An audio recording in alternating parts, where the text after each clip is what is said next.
May everything in creation become a catalyst for your self-understanding. Let the sacred whispers carried on the wind invite you to release what is not necessary. Let the breezes help your wings to ascend, the sparrows to remember your flock. Let the divine fire that burns in your heart kindle you to deeper compassion, sunlight to seek illumination. Let the rivers and seas support you in allowing spirit to flow through your life in new ways,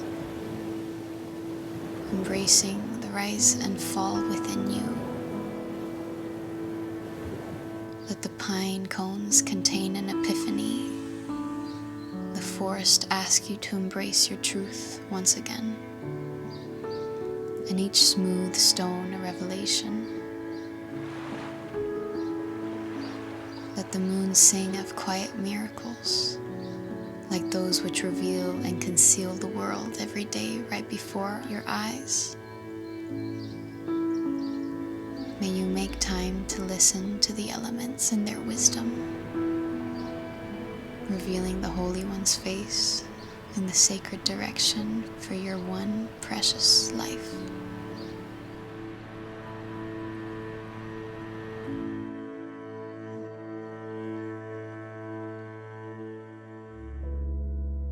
This is the crisis we're in. God light streamed into the world, but men and women everywhere ran for the darkness. They went for the darkness because they were not really interested in pleasing God. Everyone who makes a practice of doing evil, addicted to denial and illusion, hates God light and won't come near it, fearing a painful exposure. But anyone working and living in truth and reality welcomes God light, so the work can be seen for the God work it is.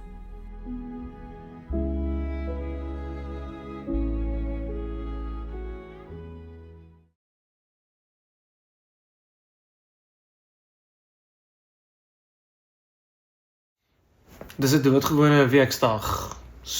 Gemiddeld, niks om reis toe te skryf nie, so gewoon dat ek nie eens weet watter dag van die week het is nie, en ek ry in 'n gewone, gemiddelde, niks om reis toe te skryf nie, straat af, maar iets vang my oog, en wat my oog vang is 'n gewone duif, miskien 'n rooiborsduif, maar net omdat Breitenbach baie mooi gedig oor 'n rooiborsduif geskryf het, beteken nie dit is hoekom ek vir jou vertel van 'n rooiborsduif nie, ek het die voëlgids gebring en ons kan blaai na 'n rooiborsduif toe, of 'n rooiborsduifie toe, en dan kan ek vir jou wys, dit is hoe 'n rooiborsduif lyk. Ek het dit onlangs eers ontdek.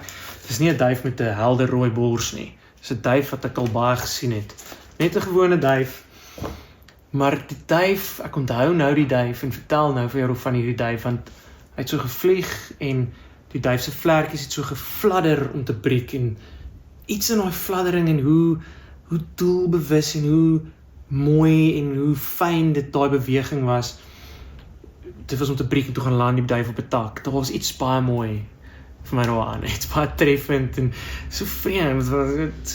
Ek vertel dit nou juist omdat dit so alledaags is, maar tog in daai oomblik het ek baie liefde beleef. En ek was net vir 'n oomblik bewus van al die skoonheid en die liefde deur hoe 'n duif se vlerke klap om te gaan land. En dan die ander ding waar ek gedink het terwyl ek voorberei het vir die boodskap, vir een of ander rede is Bob Dylan se autobiografie, op 'n stadium is hy baie ongelukkig in sy autobiografie. Ek het nie nou die boek by my nie, so ek kon nie presies nou die storie weer gaan opsoek nie, maar hy is ongelukkig want sy seiljag, dink ek, waar hy vasgemeer was, losgekom en daar was 'n storm en wind en die seiljag het weggespoel en nou is hy baie ongelukkig en ek moet nou bieg, ek het aanvanklik gedink, maar dis jou seiljag en jy is Bob Dylan, jy het soveel musiek en liedjies en geld en sukses. Maar ek het die autobiografie gelees omdat ek 'n bewondering het vir Bob Dylan se werk, so ten minste wat die seiljag betref, sal ek nou probeer om sy verhouding met die seiljag en wat dit beteken daarom in ere te herstel. Nou wat het hierdie twee stories te doen met Johannes 3, wat vandag se teks is. Johannes 3 sê daar's 'n krisis en die krisis het te doen met lig of hoe ons sien. So, dit sê, this is the crisis we're in. God light streamed into the world, but men and women everywhere ran for darkness. So die krisis is dat God se lig in die wêreld ingekom het en die mense het gehardloop vir die donkerte. Op 'n manier maak dit ook nie vir my sin nie, want hoekom sou ons? Is dit hoe mense is? Is ons geneig om weg te hardloop van lig af? Of is ons eintlik eerder geneig om bang te wees vir die donker? Maar dis blykbaar die krisis en dit is wat die titel van hierdie reeks is iets soortgelyk om te sê dat ons wegkruip van die liefde.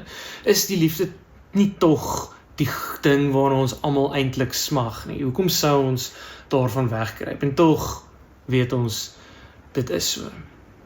Nou, daar kan baie redes wees hoekom ons wegkruip van liefde en onder andere miskien omdat ons dalk dink, ons is dalk bang dat dit wat die liefde van ons vra nie gaan ooreenstem, die liefde of liefde vir God, hoe jy dit ook al wil sê, dat dit wat God van ons vra in liefde nie gaan ooreenstem met dit wat ons liefhet hier voor ons, wat ons kan beleef en sien en aanraak op aarde nie. C.S. Lewis het 'n essay geskryf met die titel The Weight of Glory en daai titel kom van 'n deel af in die essay waar hy sê dat die eer, glory, aansien voor God kan vir ons lyk asof dit te swaar is. Ons kan dink dat dit vir ons te swaar kan wees, so swaar dat ons dit nie sal kan dra nie. Veral in die lig van dit wat ons dink van ons verwag word om deel te word van alles, om 'n bestanddeel te word van dit wat vir God behaag, wat vir God please, gelukkig maak. Dit kan vir ons te veel gevra voel. En dit klink op verskeie maniere so. En hier sit so 'n paar maniere hoe C.S. Lewis dit eintlik baie mooi vir ons uiteensit. En dit is ja, miskien dink ons dit kos te veel soos wat ek nou genoem het. Maar miskien het dit eintlik juist te doen met die feit dat ons kan dink glory, aansien voor God, is dit nie bietjie selfvoldaan nie? Is dit nie ook hoekom dit te veel gevra is? Moet ons nie ons plek ken nie? Hy beskryf aan die begin van die essay hoe mense dalk in sy tyd, en dalk is dit nog steeds vandag van toepassing, eerder sal voel dat hulle onselfsugtig moet leef, as om in liefdevolle, ek gebruik nou my eie woorde, maar in liefdevolle vrygewigheid te leef. So eerder dink ons, daar word van ons gevra om onsself te weerhou, om onsself te ontsê van goed, as om te dink oor dat daar miskien so 'n oorvloed van liefde kan wees, dat ons vrygewig en vry in die liefde kan leef. En hier is ons nou miskien waar ek vir ou Bob Dylan weer kan opkom, ten minste oor sy seiljag. Die feit dat hy dit waag om 'n storie te vertel oor sy fancy seiljag, wat hom sy hart gebreek het, omdat die ding in 'n storm verlore gegaan het, is eintlik opreg in die sin dat dit iets wys daarvan, dat maak nie saak wat ons met dit wat ons voor ons kan sien, by mekaar maak in die lewe nie, ons bly kwesbaar. Hy is opreg om in daai opsig ook te erken dat selfs met sy sukses en sy seiljagte en wat ook al nog, perdestalle, ek weet nie, selfs daarmee bly hy 'n kwesbare mens. En miskien is dit die kwesbaarheid wat ons ook geneig maak om versigtig te wees, om onsself regtig oor te gee aan God se liefde, aan God se lig. Henry Nouwen beskryf dit so, hy sê, hy het nou die hy lys van 'n klomp goed, onder andere iets soos rusteloosheid. Hy sê, ons is nie mense wat vol rus is, wat af en toe rusteloos is nie. Dis net die omgekeerde, ons is rusteloos, en soms kry ons dit reg om rus te vind. Om rus te vind in liefde. C.S. Lewis sal dit ook so beskryf, hy sê, ons is eintlik nogal bietjie soos kinders, wat liewer met modderkoekies wil speel, al beloof iemand vir ons 'n vakansie by die see, net omdat ons nog nie kan insien en indink en regtig besef wat 'n vakansie by die see is, teenoor om met modderkoekies te speel nie. En dis hoekom ek die duif en die seiljag langs mekaar wil sit, om te sê, in die onbenullige duif is daar iets van liefde en die grootheid en die alomteenwoordigheid en allesomvattendheid van liefde wat ek vir 'n oomblik kan raak sien, maar net so vlietend is daai oomblik ook. Of selfs in die groter oomblikke, groot of klein. Het is vir ons maklik om 'n bietjie vergeetagtig te wees wat liefde betref. En in Johannes, in hierdie stuk wat ons vandag lees, is daar ook iets oor die vergeetagtigheid. Die laaste sinnetjie sê, but anyone working and living in truth and reality welcomes God light, so the work can be seen for the God work it is. Daai truth and reality, anyone living in truth and reality. Dikwels in die Nuwe Testament, wanneer ons die woord truth sien, dan het dit te maak met reality, hoe dinge regtig is, hoe dinge eintlik is, maar in hierdie manier. Die Griekse woord vir truth, ek kan nie Grieks praat nie, is aletheia. En een van die wortels van aletheia is lette, wat 'n naam van 'n rivier is, aletheia. Lette, die rivier is in die mitologie die rivier waar mense na die lewe of na die dood drink hulle van hierdie rivier, want dit is die rivier van vergetelheid. Die rivier wat as jy hierdie water drink, wat jou help om die ou lewe wat jy nou moet agterlaat te vergeet, sodat jy kan aanbeweeg. So dit het te doen met vergeet. So aletheia is eintlik die teenoorgestelde, dit is soos om te onvergeet. En ek sê dit spesifiek so, want dit gee vir ons 'n ander manier om te dink oor wanneer ons die woord waarheid hier lees in Johannes. Waarheid nie net as iets om te besit en om raak te sien as sulks nie, maar as iets om te doen, om te onthou, om te onvergeet. Dit is asof die waarheid en die liefde ons op 'n manier omring, ons is baie geneig om te vergeet. So aan die een kant is dit nie iets om reg te kry in die sin van, ek weerhou myself van sekere nice dinge af, of dit nou seiljagte of wit brode onder die arm is nie. Maar is eerder om in wat ook al my lewe se werklikheid is, om onvergeetagtig te wees oor die lig en oor die liefde, wat my help om dinge, of dit nou 'n duif of 'n seilag of wat ook al is, anders te sien, opnuut te sien. 'n Ander beeld wat my hiermee help is, daar wasbeertjies wat so wegkruip. Kinders doen dit ook, hulle sal net hulle oë toemaak en dan dink hulle kan nie gesien word nie. So, en daar is al studies gedoen daaroor. In 'n studie by Cambridge het hulle vir kinders wat so wegkruip gevra, maar weet jy dan nou nie dat ek jou lyf nog kan sien nie, dit is net jou oë wat toe is, en dan sal hulle sê, nee, ek weet dit, maar jy kan my nie sien nie. So asof daar een of ander idee by hulle is dat ek is nie my lyf nie, en dit is wat ek wil beskerm, en dit is wat ek wil veilig hou. Dit is hoekom, is baie keer op daai manier wat ons wegkruip van die liefde, want ons is bang dat dit iets van ons self gaan weggee, of gaan onthul.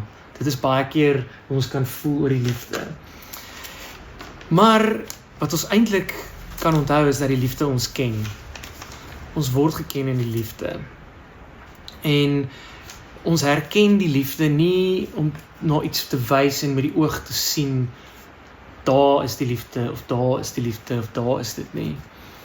Ons herken dit deur geken te word deur die liefde, en om in daai openheid deur geken te kan word, deur in God se lig geken te kan word en liefgehet te word, om in daai openheid dan te leer hoe om die liefde ook te ken oral om ons, in die hele skepping, in die hele alles wat om ons is.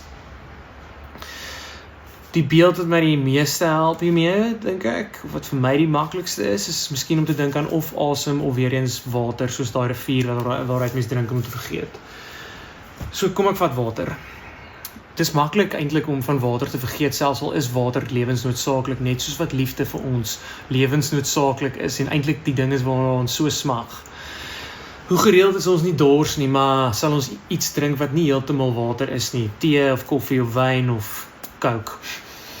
En ek sê nie, daar is iets fout daarmee nie, maar dit kan so maklik wees om dan nie te onthou hoe kosbaar en hoe besonders en hoe wonderlik water eintlik is nie. Ek dink dit is die beeld wat my die maklikste help om te sien hoe ek ook van die liefde vergeet, selfs al is dit eintlik oral om my.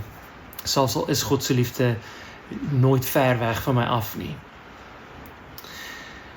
Selfs met asem, ons het soveel oefeninge of praktyke om net te onthou om asem te haal. Dit is nie asof ons ophou of vergeet om asem te haal nie, maar ons moet onthou dat ons regtig anders asemhaal, dat ons ook anders kan wees, net as ons anders kan asemhaal.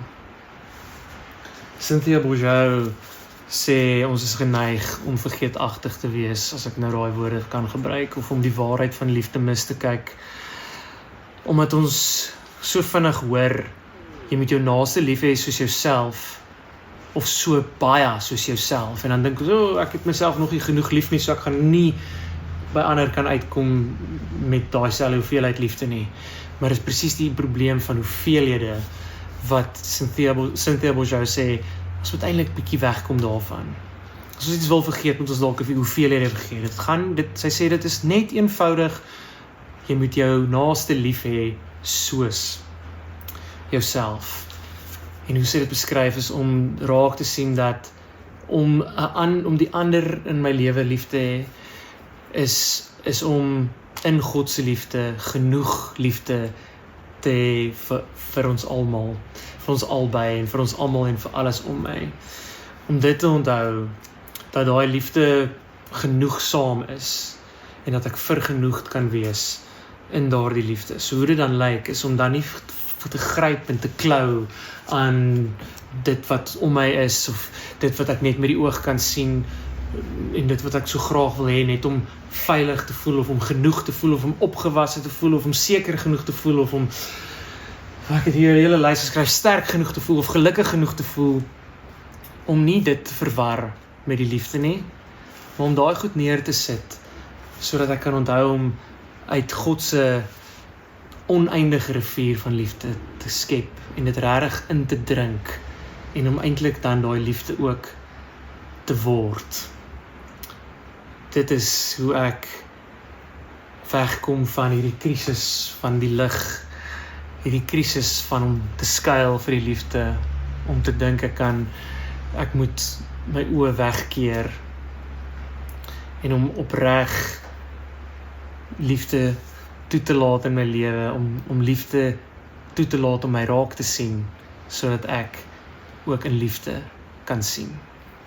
En dit is maar nog steeds soos ou Henry Nouwen sê, ons is maar gedurig geneig om dit te vergeet, maar mag ons herinner word daarvan.